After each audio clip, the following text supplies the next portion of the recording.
Praise lord. ఈరోజు రామకృష్ణపురంకి మనం వచ్చాము. అయితే ఇక్కడ ఒక దైవజనరాలు ఉన్నారు.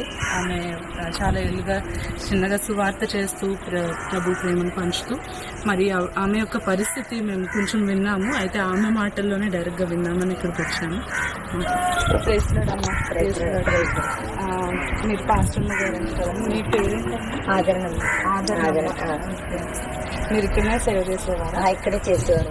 ఈ చర్చలు అంటే అలా నడిపిస్తుండగా మా ఆయన చనిపోయారు. కరోనా టైంలో చనిపోయిన తర్వాత మా చిన్నబాబు ఉండేవారు. తను పెట్టుకుని ఉండేదాన్ని. తను కూడా చనిపోయారు. పిల్లల్ని వదిలేసి కరోనా టైంలో మా అమ్మని చనిపోయారు. హాస్పిటల్కి వచ్చి ఆ ఇద్దరు పిల్లల్ని నేను చూస్తే ఆవిడ వదిలేదు.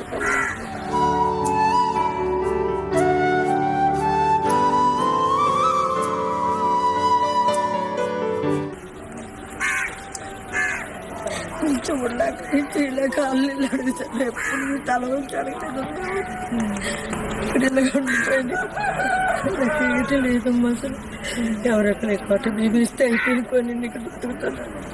చిన్న గది తీసుకుని అందుకే అద్దెకుండి అలాగక్కడ పిల్లలు ఎట్టుకుని దొరుకుతున్నప్పుడు మనవలు ఇద్దరు మనవలు మీరు అద్దుకుంటున్నారు? అవునమ్మా. ఎక్కడండి? ఇక్కడ 700 ఇస్తుంది కరెంట్ బిల్ కట్టుకుని అది ఆ పిల్లలకి పోషించుకొని ఇక్కడ ఉంటున్నాను. అద్దెంతండి? అద్దె 700 అమ్మ. చిన్న ఒక గది అమ్మ. ఆ గదిలోనే అలాగ ఉంటూ బాత్రూమ్ ఇక్కడికి వస్తూ అక్కడే అలా పెట్టుకుంటూ అలా పడుకుంటూ అక్కడే చేసుకుంటున్నాం. అక్కడ ఏం బాత్రూమ్ వరకు విన్నామండి. దైవజనరాలు ఇక్కడ ఇదే ప్రాంతంలో ఇదే సైట్లో మందిరం ఉండేది. అయితే అనుకోని కారణాల వల్ల అది కూల్చేయడం అయినది. అయితే తర్వాత కరోనాలో కూడా ఆమె భర్త దైవజనుడు అయిన పాస్టర్ గారు ఇక్కడ సేవ చేస్తూ ఉండేవారు. ఆయన అనారోగ్యంతో మరణించడం జరిగింది.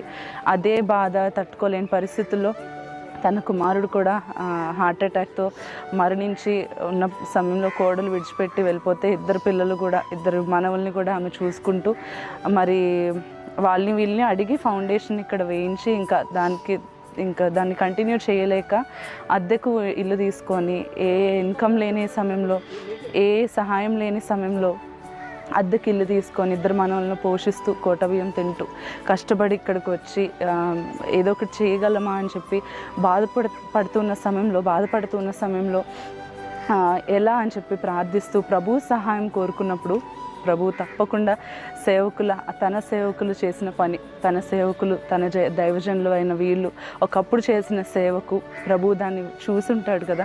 తప్పకుండా దేవుడు దాన్ని చూశాడు. ఆమె ప్రార్థన కూడా దేవుడు విన్నాడు. ఈ బాధను విని ఆ యొక్క బాధను మన దగ్గరికి దేవుడు చేర్చాడు. నిజంగా అండి. అంకుల్ వచ్చి నాన్నగారికి ఇలా చెప్పిన వెంటనే నాన్నగారు వెళ్ళండి నాన్న, వెళ్ళి వాళ్ళు సేవకులు మనం సహాయం చేయాలి, అక్కడ మరలా ఆ యొక్క దైవజనరాలు సంతోషంగా బ్రతకగలగాలి అని చెప్పి మమ్మల్ని పంపించిన సమయంలో ఇక్కడికి వచ్చి పరిస్థితి అంతా చూడడానికి దేవుడు కృపనిచ్చాడండి.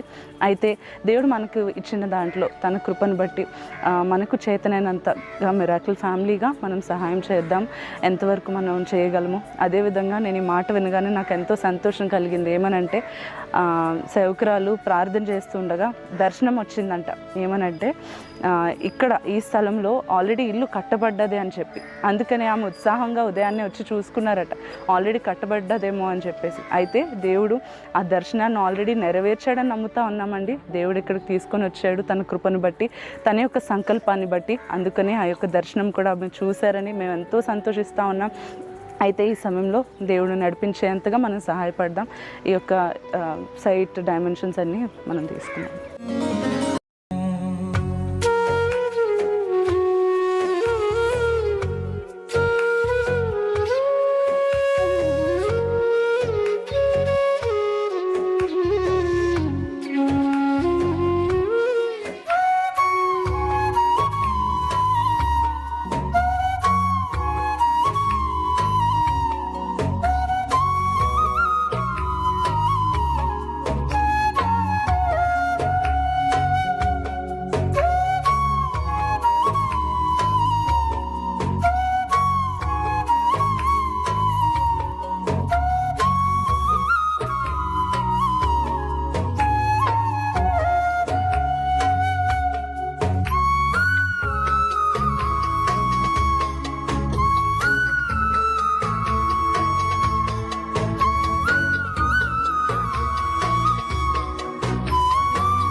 లార్డ్. సో ఇప్పటివరకు మనం చూసినట్టుగా ప్లానింగ్ కన్స్ట్రక్షన్ అంతా కూడా దేవుని కృపను బట్టి సరైన టైంలో దేవుడు జరిగించి, అదేవిధంగా ఈరోజు ఆ యొక్క పాస్టర్ గారికి దాన్ని మనం బహుమతిగా అందజేయడానికి దేవుడు ఇచ్చిన కృపను బట్టి దేవుని ఎంతగానో స్తుతిస్తూ ఉన్నాం.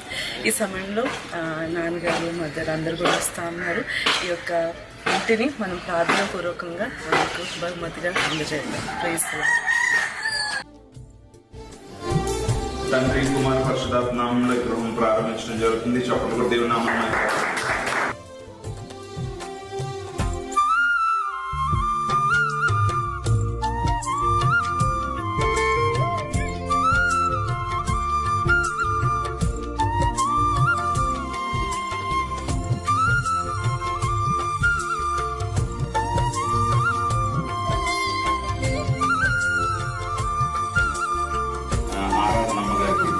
ఇప్పుడు ఈ విధంగా మిరాకల్ సెంటర్ తరఫున ఈ యొక్క గిఫ్ట్ గా బహుమతిగా ఈ యొక్క ఇంటిని ఇవ్వడానికి దేవుడు మిరాకల్ ఫ్యామిలీస్ కి దేవుడు భాగ్యాన్ని ఇచ్చినందుకు మొట్టమొదటిగా దేవాది దేవునికి స్తోత్రాలు చెల్లిస్తున్నాను.